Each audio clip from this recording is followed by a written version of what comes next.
En el día de hoy aprenderemos sobre los meridianos y paralelos. Además veremos cómo el COVID-19 está afectando el mundo. Pero antes, ¿conoces qué son los meridianos y paralelos? ¿Sabes cómo el COVID-19 ha cambiado el mundo? ¿Quieres saberlo? Pues acompáñame a averiguarlo. Los meridianos y paralelos son conceptos geográficos que consisten en líneas imaginarias que se utilizan para orientarse en la superficie de un planeta, como por ejemplo la Tierra. Los meridianos son las circunferencias máximas imaginarias de un globo planetario que pasan por los polos norte y sur. Por extensión, son también semicircunferencias máximas que pasan por los polos de cualquier esfera o esferoide de referencia. También se conocen como líneas imaginarias cuya unidad principal es poder determinar la posición o longitud de cualquier lugar de la Tierra respecto al meridiano de referencia o meridiano cero, añadiendo la latitud determinada por el paralelo que pasa por ese punto. Los meridianos se encuentran separados 1 grado entre sí, de forma que el globo planetario queda dividido en 360 grados. Se denomina paralelo al círculo formado por la intersección de la superficie de un planeta con un plano imaginario perpendicular al eje de rotación del planeta. Sobre los paralelos, y en el caso de la Tierra, a partir del meridiano de Greenwich, que se toma como origen y se mide la longitud en el arco de circunferencia expresado en grados sexagesimales, que es este u oeste, en función del sentido de medida de esta. A diferencia de los meridianos, los paralelos no son circunferencias máximas. Por ejemplo, los meridianos van de norte a sur y los paralelos de este a oeste. El ángulo formado con el vértice en el centro de la Tierra sobre cualquier plano meridiano por un paralelo y la línea ecuatorial se denomina latitud y es la misma para todos los puntos del paralelo, la cual se encuentra entre la latitud norte y latitud sur, según el hemisferio. La línea del Ecuador se encuentra en la latitud 0 grados, el polo norte en la latitud 90 grados norte y el polo sur se encuentra en la latitud 90 grados sur. El sistema de coordenadas geográficas es un sistema que referencia cualquier punto de la superficie terrestre y que utiliza para ello coordenadas angulares, latitud norte o sur y longitud este u oeste, para determinar los ángulos laterales de la superficie terrestre con respecto al centro de la Tierra y alineadas con su eje de rotación. Los meridianos y los paralelos forman el sistema de coordenadas geográficas basado en latitud y longitud. Ahora sabremos cómo calcular la hora del día en cada región del mundo gracias a los meridianos y paralelos. Se calcula tomando como referencia el meridiano de Greenwich. A cada lado del meridiano de Greenwich se trazan 12 meridianos a una distancia de 15 grados. Esto suma 24 meridianos, correspondientes a las 24 horas del día. Cada una de las 12 líneas al oriente, o sea, a la derecha, del meridiano de Greenwich suma 1 hora. En cambio, cada una de las 12 líneas al occidente, o sea, a la izquierda, resta 1 hora. ¿Qué es el meridiano de Greenwich? El meridiano de Greenwich es el nombre que se usa para designar el meridiano base, primer meridiano o meridiano cero, a partir del cual se mide la longitud terrestre y se establece el uso horario. Recibe este nombre por atravesar el distrito de Greenwich de Londres. Allí se encuentra el Real Observatorio Greenwich, punto exacto de su trayectoria. Al igual que cualquier otro meridiano, el de Greenwich describe una línea imaginaria o semicircunferencia que va del polo norte al polo sur, pero es a partir de este meridiano en específico que se establece la división del planeta en 2 hemisferios de 180 grados cada uno, el hemisferio occidental y el hemisferio oriental. Las funciones principales del meridiano de Greenwich son servir de referencia para conocer la longitud terrestre en grados, es decir, la distancia de cualquier lugar del mapa respecto a este punto. También determinar el uso horario en cada región del globo terráqueo. El meridiano de Greenwich y la línea perpendicular del Ecuador son el punto de referencia a partir del cual se establece el sistema de coordenadas del globo terráqueo. Si a partir del meridiano de Greenwich se establecen otros meridianos, a partir de la línea del Ecuador se establecen los paralelos. Meridianos y paralelos miden longitud y latitud respectivamente, lo que sirve para determinar la ubicación en el mapa. La línea del meridiano de Greenwich se cruza perpendicularmente con la línea del Ecuador. En el punto de cruce entre ambas se denomina punto cero y este se encuentra en las aguas del Golfo de Guinea, al oeste de África. ¿Qué son las medidas de posición? son indicadores usados para señalar qué porcentaje de datos dentro de una distribución de frecuencia superan estas expresiones, cuyo valor representa el valor del dato que se encuentra en el centro de la distribución de frecuencia, por lo que también se les llama medidas de tendencia central. Pero estas medidas de posición de una distribución de frecuencias han de cumplir determinadas condiciones para que sean verdaderamente representativas de la variable a la que resumen. Toda síntesis de una distribución se considerará operativa si intervienen en su distribución y todos y cada uno de los valores de la distribución, siendo única para cada distribución de frecuencia y siempre calculable y de fácil obtención. A continuación, se describen las medidas de posición más comunes utilizadas en estadística, como lo son cuartiles. Hay 3 cuartiles que dividen a una distribución en 4 partes iguales: primero, segundo y tercer cuartil. Deciles. Hay 9 deciles que la dividen en 10 partes iguales, del primero al noveno decil. Percentiles. Hay 99 percentiles que dividen a una serie en 100 partes iguales, del primero al 99 percentil. Y socialmente hablando, ¿cómo el nuevo coronavirus ha afectado el planeta Tierra?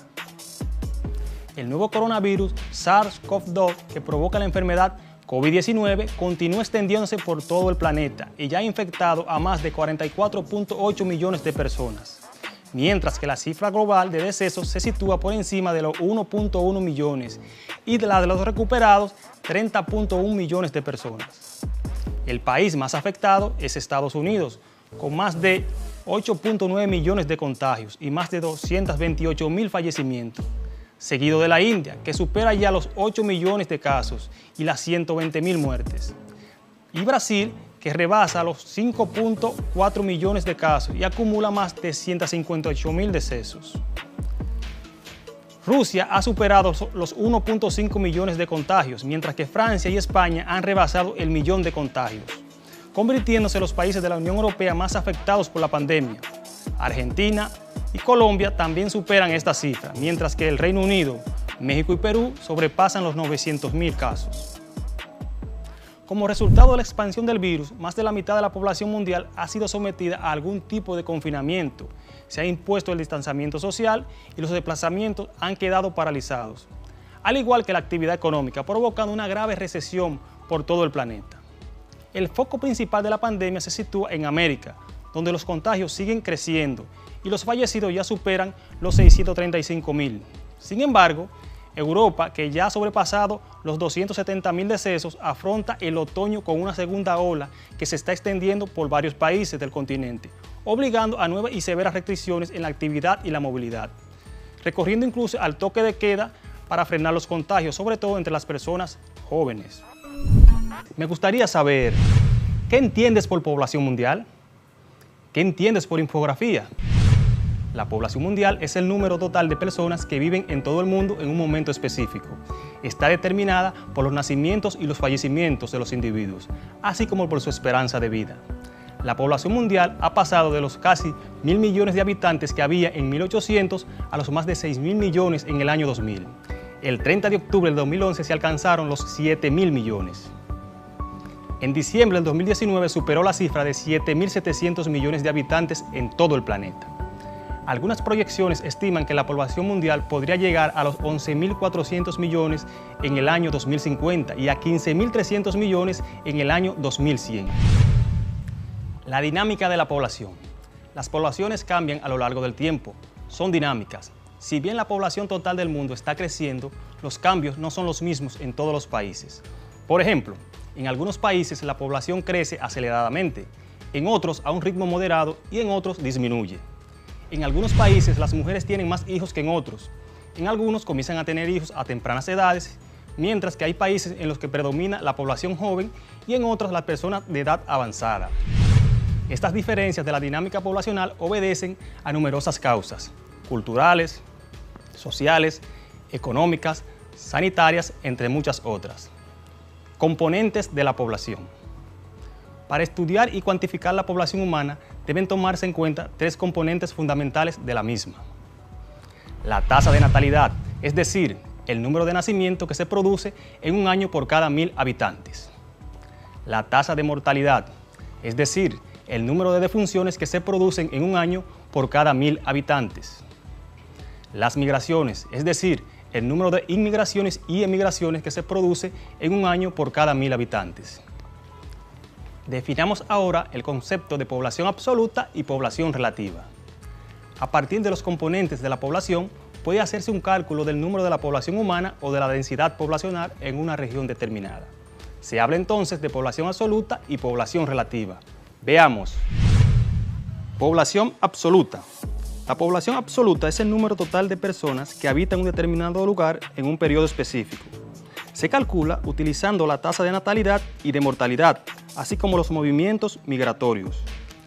Por ejemplo, durante el año 2019, México alcanzó una población absoluta de 125.9 millones de habitantes.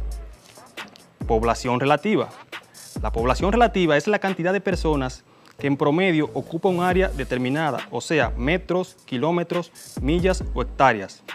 La población relativa refiere, pues, a la densidad demográfica. La población relativa se calcula dividiendo el número de habitantes de una determinada zona, o sea, un país o una región, entre los kilómetros cuadrados de un territorio. Por ejemplo, durante el año 2018, México alcanzó una población relativa de 64 habitantes por kilómetro cuadrado. La población humana se puede clasificar de acuerdo con diversos criterios o áreas de interés. Conozcamos algunas de estas clasificaciones. De acuerdo con el tamaño o tipo de territorio, se divide en población mundial. El término población mundial se utiliza especialmente aplicado al ser humano. En este sentido, es el número total de personas que viven en un momento determinado en todo el mundo. Estos datos se basan en cálculos estadísticos y documentos oficiales y está condicionada por el número de nacimientos y de muertes. En el año 2014, por ejemplo, la población mundial superó las 7.000 millones de personas. Población local. Se refiere estrictamente a la población humana que habita un territorio específico y debidamente delimitado, ya sea de tipo urbano o rural. Por ejemplo, la población de un sector específico dentro de una ciudad. Población urbana. Se refiere a la concentración de habitantes de los espacios urbanos, es decir, a los habitantes de las ciudades, las cuales cuentan con una infraestructura muy desarrollada y gran dinamismo económico, normalmente de tipo comercial o industrial. Cuando una población alcanza un determinado número de habitantes, pasa de hecho a la categoría de ciudad. Tenemos como ejemplo a México, donde se considera que una población es urbana a partir de los 2.500 habitantes. Población rural. Por población rural se refiere a las personas que habitan en un espacio rural, esto es, en las zonas de producción agrícola o pecuaria, o ya sea de formas de obtención de materia prima. En estos espacios, aunque amplios, la densidad poblacional es muy baja, de allí que no alcancen a convertirse en ciudades. Ahora conoceremos qué es una infografía. Una infografía es una colección de imágenes, gráficos y texto simple que resume un tema para que se pueda entender fácilmente. La infografía es también una combinación de imágenes sintéticas, explicativas y fáciles de entender, con el fin de comunicar información de manera visual para facilitar su transmisión. Además de las ilustraciones, podemos ayudar al lector a través de gráficos que pueden entenderse o interpretarse instantáneamente. Las infografías responden a diferentes modelos, tales como diagramas, esquemas, mapas conceptuales, entre otros. Asimismo, utilizan diferentes tipos de recursos visuales, tanto lingüísticos como no lingüísticos. Textos, imágenes, colores, criterios de diagramación y toda fuente de elementos plásticos y compositivos que sean de provecho. Es también un recurso ampliamente utilizado tanto en la prensa diaria como en revistas, libros didácticos, páginas web, redes sociales y toda clase de materiales de divulgación masiva. Por ejemplo, instructivos de votación, instructivos de alimentación, etc. Funciones de una infografía son sintetizar información, facilitar la comprensión de información compleja, ayudar al lector a construir la información de forma inmediata, otorgar variedad a la diagramación del texto al que se insertan. Actualmente existen diversos tipos de infografías, según su requerimiento u objetivo. Infografía secuencial. Te explica paso a paso cualquier suceso, producto o servicio. Infografía característica. Se encarga de listar las características de un tema específico o de un producto o servicio. Infografía geográfica. Es un resumen estadístico de información sobre un lugar geográfico determinado. Infografía científica. Te ayuda a compartir conocimientos de una manera más visual y más fácil de comprender por el usuario. Infografía estadística. Son uno de los tipos más utilizados y siempre busca resumir las principales estadísticas en un infograma. Ahora veremos los tipos de infografía según su diseño estructural. De gráficos. Son aquellos que representan de forma gráfica, es decir, de forma visual, la información estadística de manera que su comprensión sea más simple y rápida. Pueden valerse de diversos recursos como gráfico de barras, de pastel, sistemas de coordenadas, etc. Tablas. Algunas veces una infografía puede limitarse a resumir una serie de datos importantes en una tabla organizada bajo un sistema de columnas y filas. Puede contener algunos elementos visuales, como colores y pictogramas, para quebrar la dureza de esta. Las tablas se usan cuando la información es muy compleja, como para establecer comparaciones, representaciones gráficas y sistemas de flujo.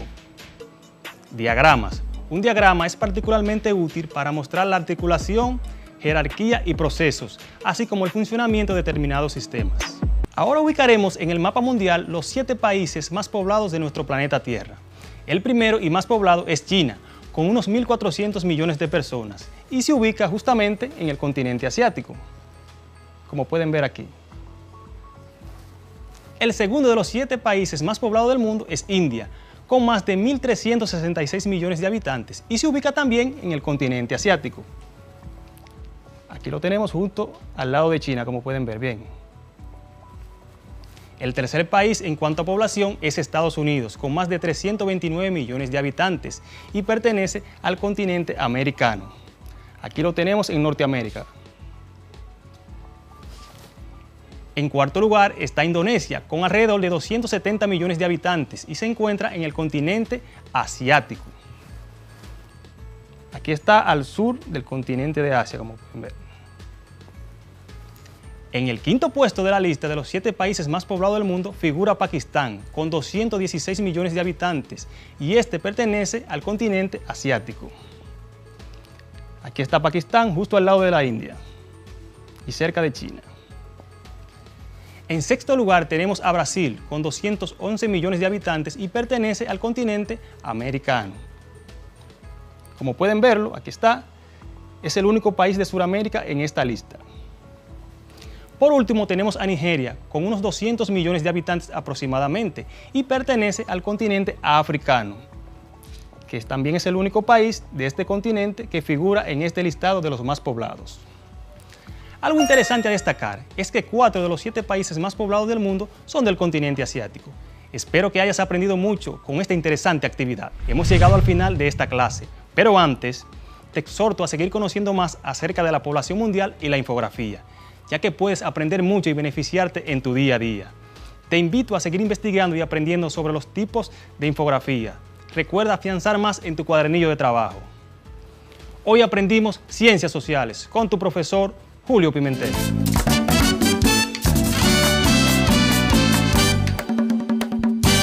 Espero que este resumen de los temas que tratamos en nuestras clases de Ciencias Sociales en el mes de noviembre esté siendo de mucho provecho para que puedas afianzar tus conocimientos.